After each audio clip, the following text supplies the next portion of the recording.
আসসালামু আলাইকুম সবাইকে। কি অবস্থা সবার? আমি শাফাত হোসেন রামিম 2023-24 সেশনে জাহাঙ্গীরনগর বিশ্ববিদ্যালয় ভর্তি পরীক্ষায় সি ইউনিটে প্রথম হয়েছি এবং ঢাকা বিশ্ববিদ্যালয় ভর্তি পরীক্ষায় সি ইউনিটে 231তম হয়ে বর্তমানে ঢাকা বিশ্ববিদ্যালয়ের ফাইন্যান্স ডিপার্টমেন্টে অধ্যয়নরত আছি। জাহাঙ্গীরনগর বিশ্ববিদ্যালয় বাংলাদেশের সেরা পাবলিক ইউনিভার্সিটিগুলোর একটি এবং অনেক স্টুডেন্টেরই স্বপ্ন থাকে এখানে পড়ার।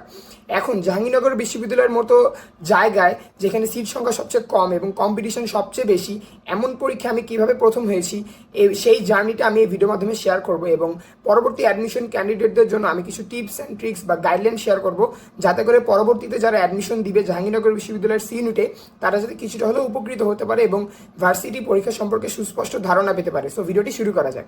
প্রথমে জাহাঙ্গীরনগর বিশ্ববিদ্যালয়ের সি ইউনিট নিয়ে কিছু কথা বলি। এখানে সি ইউনিটকে দুই ভাগে ভাগ করা হয়, একটি হচ্ছে সি এবং অপরটি হচ্ছে C1। সি হচ্ছে কলা ও মানবিক অনুষদ এবং C1 হচ্ছে নাট্যতত্ত্ব ও চারুকলা বিভাগ।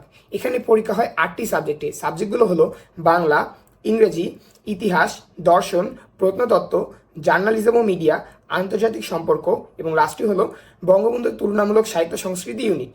এবং তুমি চান্স পাওয়ার পরে এই 8টা ইউনিটের যে কোনো একটাতে পড়ার সুযোগ পেতে পারো নিজের ইচ্ছা মতন। এবার আসি সিট সংখ্যায়। জাহাঙ্গীরনগর বিশ্ববিদ্যালয়ের সি ইউনিটে শুধু সিতে তোমার টোটাল সিট হচ্ছে 386টা এবং C1 ইউনিটে সিট হচ্ছে 36টা। এই টোটাল 422টা সিট তোমার বরাদ্দ থাকে এবং এখানে সিটগুলো আবার ছাত্র এবং ছাত্রী দুই ভাগে বিভক্ত করা থাকে। এছাড়াও এখানে মানবিক, বিজ্ঞান, বাণিজ্য 3 শাখা থেকে স্টুডেন্টরা পরীক্ষা দিতে পারে। সো বুঝতেই পারছো এখানে কম্পিটিশন কত বেশি থাকে এবং দেখা যায় প্রায় গড়ে 90 থেকে 100 জন একটা সিটের জন্য কম্পিটিশন করে। সো তুমি বুঝতেই পারছো তোমার যদি সুস্পষ্ট পরিকল্পনা না থাকে বা গুছানো প্রিপারেশন না থাকে বা পরীক্ষা সম্পর্কে ভালো ধারণা না থাকে, তাহলে তোমার জন্য এখানে চান্স পাওয়া বা সার্ভাইভ করা অনেকটা কঠিন হয়ে পড়ে। এখন আমি আমার জাহাঙ্গীরনগর বিশ্ববিদ্যালয়ের সি ইউনিটে ফার্স্ট ইয়ার যে জার্নিটা ছিল সেটা এখন শেয়ার করব। আমি মূলত ডিইউবি ইউনিট এবং সি ইউনিটের জন্য প্রিপারেশন নিয়েছিলাম। যেহেতু ডিইউবি ইউনিটের জন্য আমার বাংলা, ইংলিশ এবং জিকে আগে থেকেই পড়া ছিল, তাই আমার যেহেতু সি ইউনিটের প্রিপারেশন নিতে খুব একটা সমস্যা হয়নি। 23শে ফেব্রুয়ারি আমার ডিইউবি ইউনিটের পরীক্ষা ছিল, কিন্তু এক্সাম হলে টাইম ম্যানেজমেন্টে প্যানিক করায় আমার এক্সাম ততটা ভালো হয়নি। 24শে ফেব্রুয়ারি আমার ডিইউ সি ইউনিটের পরীক্ষা ছিল, কিন্তু এবারের পরীক্ষাটি আলহামদুলিল্লাহ অনেক ভালো হয়। এর পরের দিন অর্থাৎ 25শে ফেব্রুয়ারি আমার যেউ সি ইউনিটের পরীক্ষা ছিল, অর্থাৎ আমার হাতে সময় ছিল মাত্র 1 রাত। এই 1 রাত সময়ের মধ্যে আমি প্রিভিয়াস ইয়ারের কোশ্চেনগুলো বারবার দেখি, কোশ্চেন ব্যাংক পুরোটা রিভাইজ করি এবং বাংলা, ইংলিশ এবং জিকেকে জেউস ইউনিটের প্যাটার্নে রিভাইজ করতে থাকি। এবং আমি যেহেতু স্কলার্স অ্যাডমিশন কোচিংয়ে প্রিপারেশন নিচ্ছিলাম, তো ভাইদের থেকে আসলে গাইডলাইন নিই আমার কীভাবে কী করা উচিত। এরপরেও যেহেতু সিট সংখ্যা যেহেতু সবচেয়ে কম এবং কম্পিটিশন সবচেয়ে বেশি, তো আমি ধরেই নেই যদি আমার এখানে চান্স নাও হয়, আমার এখানে আক্ষেপের কিছু নেই বা হারানোর কিছু নেই, যেহেতু আমি ডিউর পরীক্ষা অলরেডি ভালো দিয়ে ফেলেছি। এরপরে পরীক্ষা দিতে যাই, কোয়েশ্চেন দেখে আমি অবাক হই যে 8টা থেকে 10টা কোয়েশ্চেন রিপিট এসেছে এবং বাংলা, ইংলিশ, জিকেও আমার কমন পড়েছে, আমি যেভাবে পড়েছিলাম সেভাবেই। তো আমি পরীক্ষা আলহামদুলিল্লাহ অনেক ভালো দেই, কিন্তু আমি কখনো এক্সপেক্ট করি নাই যে আমি যেহেতু ফার্স্ট হব। হয়তো আশা করেছিলাম যে টপ 100-র মধ্যে থাকবো, আর যেও রেজাল্ট খুব দ্রুত দিয়ে দেয় 2 থেকে 3 দিনের মধ্যে। তো আমি 3 দিনের মাথায় রেজাল্ট পেয়ে অবাক হই যে আমি যেহেতু ফার্স্ট হয়েছি, যেটা এখন পর্যন্ত আমার লাইফের বেস্ট অ্যাচিভমেন্ট। আর এই ফিলিংসটা আসলে বলে বোঝানোর মতো না। আমার পরিবার থেকে শুরু করে আমার পরিচিত সকলে অনেক খুশি হয় এবং আমি এই যে কনফিডেন্সটা পাই, এই কনফিডেন্স দিয়ে আমি আরও 4টা পরীক্ষা দিই, যেও ইউনিট, আর ইউতে, সিইউতে এবং জিএসটিতে, এবং সবগুলো আলহামদুলিল্লাহ অনেক ভালো হয়। তো এই ছিল আমার অ্যাডমিশন জার্নি যেউ সি ইউনিটকে নিয়ে। এবার কথা বলা যাক টিপস এবং ট্রিক্স নিয়ে।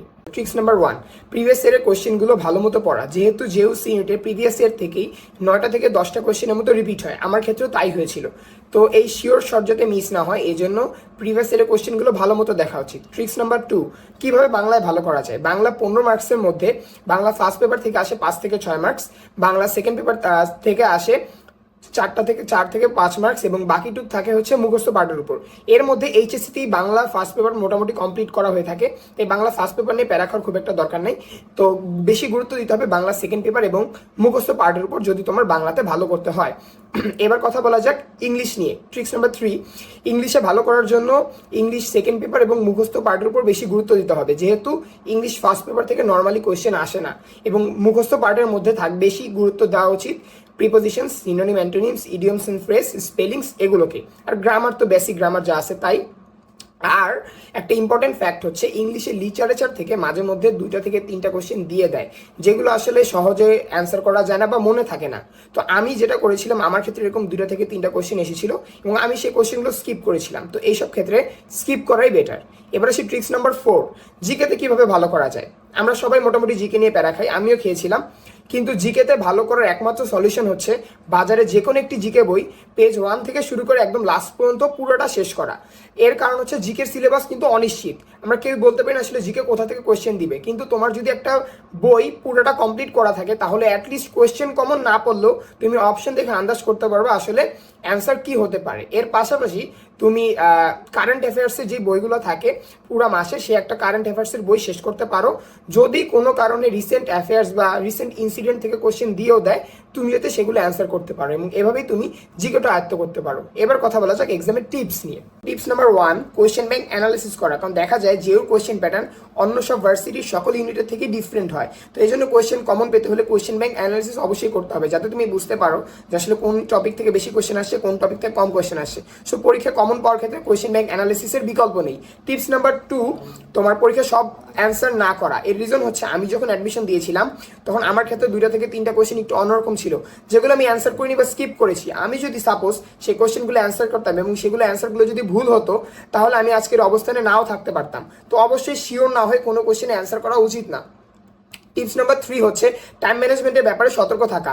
কারণ দেখা যায় 60 মিনিটে 80টা এমসিকিউ দাগাতে হয়, তো বুঝতেই পারতেছো সময় কত কম এবং এমসিকিউ কতগুলো বেশি। তো এই জন্য সময়ের ব্যাপারে অবশ্যই সতর্ক থাকা উচিত যাতে তোমার লাস্ট 5 মিনিটসে 20টা থেকে 25টার মতো এমসিকিউ না জমে যায়।